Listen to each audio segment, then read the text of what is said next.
Welcome once again, ladies and gentlemen, boys and girls. This is your man Roy with another Marvel Contest of Champions champion overview. And today we are going to look at the beast, the monster, and the ultimate pain in everyone's ass, Korg. We've received a couple of comments asking to do a video on Korg. It was always my intention to do one because he is an absolute nightmare to fight.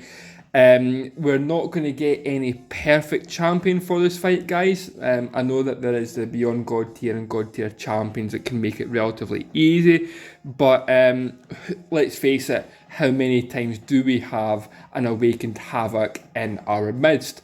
So hopefully this video will let us see other champions that can be used to fight against them. If you've seen any of the previous videos, you will know that this is part 1, looking at how to go against him as a defender, and part 2 will look at him as an attacker. And that video will also show you some of the best nodes to place him in Alliance War. So make sure and go and check that out, guys, so that you get the whole rounded version of how to beat and how to use this absolute nightmare. So let's just launch straight into this, guys, and let's search for the 6-star version. Let's have a look at his abilities and let's get this done. So he is one of the top defenders, and for good reason. He has mass amount of physical resistance, he has immunities, and he's just an all-round nightmare, especially if he builds up Unstoppable Unblockable, which we'll cover in just a second. Now, as with previous videos, we will look at his base abilities first, and then we'll look at his awakened abilities and synergies before we launch into the battle. Now, we will also look at the synergies from an attacking point of view in part 2 as well, because some of them do lend themselves more to the attacking front. So the first thing, as we said, that he has immunities. He is immune to bleed and he is immune to shock. So champions like Winter Soldier, Blade, Nebula, Storm, where they're relying on that shock or bleed damage, are going to have a relatively difficult time against him. He also has additional critical resistance, so against champions such as Aegon if his combo meter is built up, or against champions like Corvus with the guaranteed crits, then that damage is going to be reduced as well. However, he does decrease his energy resistance by 20%, so any champion that deals energy damage over physical damage will have that slight advantage. So Human Torch, Bishop, Magneto, all those champions will have a slightly easier battle against this behemoth. Now, one of Korg's main functions or mechanics is his crowd excitement. Now, he gains a crowd excitement charge when he blocks an attack. So if we are trying to bait out those specials, we want to avoid blocking or striking into his block, because that is going to give him a crowd excitement charge. And we'll see later on why you really don't want to do that. Because it increases a crowd excitement for 20 seconds. It's a hell of a length of time. And you can't really get rid of it unless he's launching a heavy attack. So you're pretty much stuck with it for a good proportion of the battle. So anything that we can do to reduce the chance of us launching one or giving him a charge is anything that we can do to go by. Now, as an attacker, he does also get +2 on well-timed blocks. That also applies to any nodes in Alliance War or Story where that parry mastery is going to take effect. So just be careful of that, guys. Now, it says only 6 crowd excitement charges can be gained this way. Trust me, you only need 6 on Korg and he becomes an absolute pain in the ass. So avoid it at all costs. That mechanic and that statement just irritates me, because once he gets 6, it's a whole different ballgame try to fight him. Now, he also gets crowd excitement charges when we either evade or dex his basic attacks. So enemies or champions to use it, such as your Spider-Man or Nightcrawler, or if you are just using the Dex Mastery quite a lot, then he is going to increase crowd excitement by 3 for 20 seconds. So it's a very quick way for him to build up charges if we are dodging the attacks that he's placing on us.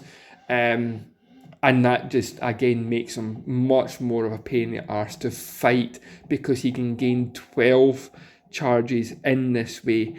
And once he reaches 6 or more, he becomes unstoppable and unblockable for 2 seconds. And you tend to find that that's just the precise moment he decides to launch his SP1. Now, as we go into the video, SP1 is blockable. It's very, very difficult to do. It depends a lot on your timing, but we will look at it in the video because that might just be the safeguard that you need to avoid that extra little bit of chip damage off of you.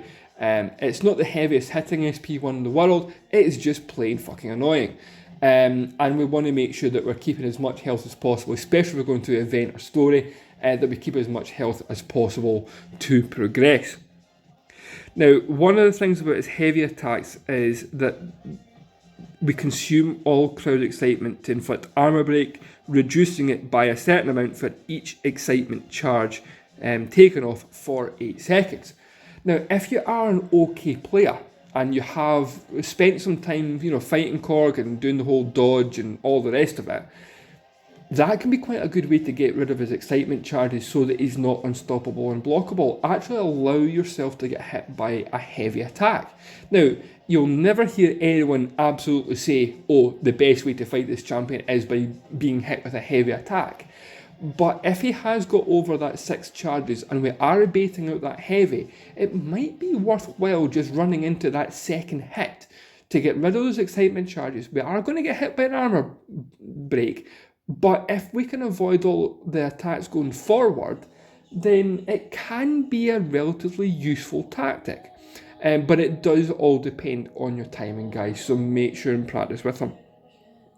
Now, the other part of Korg is his rock shield charges, which allow a proportion of damage to be reflected back on us if we're hitting Korg with either a medium, heavy, or special attack. Now, the 9 rock shield charges that you start with, they're removed each time he's struck, but we also remove an additional charge if his dash attack is interrupted by a light attack. And if we hit him with a special 3, all rock charges are removed.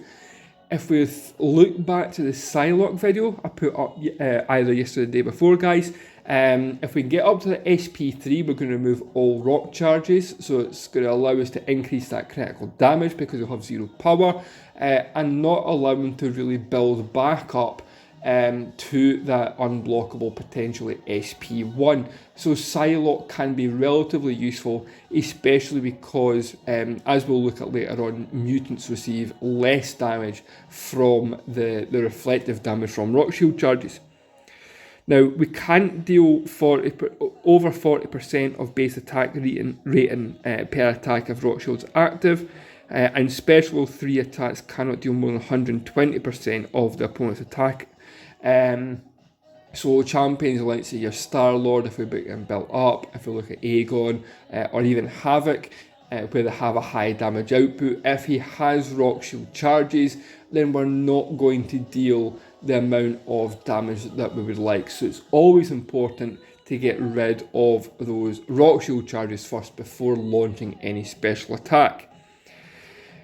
Now, when all charges are consumed, the rock shield is shattered and it takes between 11 and 15 seconds to reform, and every time it reforms it starts with 1 less charge. So that allows us to, in a protracted fight, not just quite take so many hits to get him to the point where we can really launch that damage onto him. Now, Korg's special attack 1 cannot evade. So again, your Spider-Man champions that have evade, your Nightcrawlers example, we can't dodge that attack. So from an attacking point of view, it can be good chip damage to deal with these champions. And if crowd excitement is greater than 1, then this attack is unblockable. But hopefully what we'll show you in the video when we go into it is that it is evadable. if we get the timing right. Special attack 2 is if he is unblockable, so if we have got those excitement charges over 6, then that's going to deal a massive proportion extra attack rating for 2.5 seconds during that special, and it's also going to inflict bleed, dealing direct damage over 8 seconds. So if he is unblockable and hits you with an SP2, you're gonna feel it.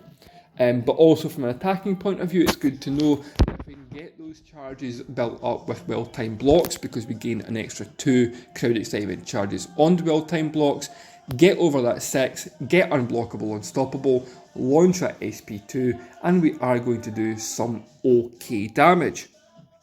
And then special attack 3. If you're going up against Korg as an attacker, do not let him launch his special attack 3, because he gains 9 crowd excitement charges and he has those for 20 seconds. So he's going to be pretty much a major pain in the ass, more than it was before, if he launches that SP3. But as an attacker, we absolutely want to get to that point. So that's his normal abilities. If we now look at his awakened abilities, it's Rock Hard Thorns. So very, very similar to the Thorns ability node that you will see going through Act 5, where a proportion of damage is reflected. In this case, it's a set damage that's reflected if he is struck by a medium, heavy, or special attack that makes contact. So again, your energy-based champions or any projectile-based champions are not going to launch this ability. Now, as it says there, this ability does not activate if the opponent hits deal energy damage, and mutant champions take 25% less damage. So Magneto in this case would be your absolute godsend. Not only do his attacks deal energy damage, so they circumvent it anyway, but if we're using a champion that only deals periodic energy damage, then we are going to take less damage from that, and any mutant champion takes less damage as well. So Bishop, Colossus, Storm, Psylocke are going to not take as much damage if we do strike with a medium attack. Now, also while Rockshield is active, he has a percentage chance to shrug off debuffs, and that also includes parry stun. So we want to be very, very careful if we are trying to stun him, because he will gain an additional Rock Shield charge if he shrugs off any debuffs that we apply to him. So it can just extend that length of time that we're wanting to try and get rid of those Rock Shield charges so that we can deal the real damage. Now we will look at synergies in this one, because he does have a couple of defensive synergies as well as offensive. So Thor Ragnarok and Korg, both of them have 15% attack rating and plus 20% fury buff for 8 seconds when using a medium attack to end a basic attack combo while the opponent is pinned against the wall. So if you do find yourself pinned against a Korg in Alliance War, where the team member might have a Thor Ragnarok as well, then we are going to suffer greatly. But as an attacker, it does benefit very, very well against champions like Rhino. We're backing him into the corners to minimise his unstoppable, unblockable medium dash attack, but we're also going to then brutalise him with additional damage. Hulk Ragnarok, is the one where it is the biggest pain in the backside, because when Korg spends 13 or more crowd excitement charges through his heavy attack, then the armor break lasts 20 seconds instead. So against champions with a high armor rating or a lot of armor buffs, such as your Black Panther, Captain America, Iron Man Civil War, or any of the Iron Man, Colossus, he's not going to get the armor break, but it allows us extra damage. So fairly useful to know. Iceman is the crux. For Korg, if he's awakened, then we get a plus 15% chance to shrug off a debuff while Rockshield is active. So just an increased ability to shrug off those parry stuns, your degens over time, or any debuff that's applied that might make an opponent's fight a lot easier against us. So just bear that in mind, guys. And then we've got Heimdall and Loki with 130 armor rating for all champions, and with Healer 155 crit rating for all champions as well. I don't really put much stock in them, as I said in the last video, but they can be useful in certain circumstances. So let's get straight into this fight. And funnily enough, although I've said that she might not be the best, I am going to use Storm for this because she does deal exceptional crit damage on occasion with her SP1 and SP2. And what we're hoping to show you in this video is how to dodge that SP1 if it's launched, because it is dodgeable. We'll try and do it. I will explain how it's done, even if we don't manage to do it in the video, to give yourself the best chance of practicing it on your own. So let's see what we can do against this rock mountain. So we want to avoid using our decks, so using the sidestep where possible.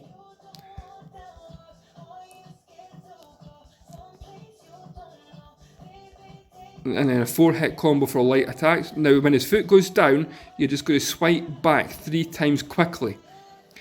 And that allows us to dodge SP1. And you see there, the critical damage and the energy damage that we're inflicting on Korg has brought him down lovely. Now his rock shield charges are active again. We missed it there. So we want to try and intercept with a light attack. And it's not going well, guys. Can't seem to get the light attacks done. Now we don't want to launch a special attack while he has rock charges, because we're not going to deal the damage. But you see there, we got him down relatively good based on Storm's critical damage with her SP1. He is a bastard to fight, let's be honest about it. If you have one of the obvious champions such as Havoc, he's going to be fairly easy. Magneto makes the fight relatively easy because we can get round about that reflected damage. We still have to bear in mind his rock shield charges when launching a special 1 or 2, but the special 3, if we can build up to it, will remove all those rock shield charges. So hopefully you found that useful, guys. As we said in previous videos, it is just all about the practice. Get used to that animation for the SP1 for the dodging if he is unblockable, unstoppable, because it is a pain having to remove and add in mastery setups all the time, especially if you're halfway through an event or story path. It's not ideal. He is a pain in the ass to fight, but he is beatable given the right set of circumstances. So again, if you liked the video, make sure and give it a big thumbs up down below. Any comments that you have on this video, any others, anything you want to see, make sure and drop a note below, and make sure and subscribe to the videos, subscribe to the channel, sorry, so that you can get alerted to the newest releases that we give, because they will be coming thick and fast over the coming weeks and months. But again, for now, this is your man Roy signing out. Stay safe, take care, and we'll catch up with you later on. All the best. Ta-ra.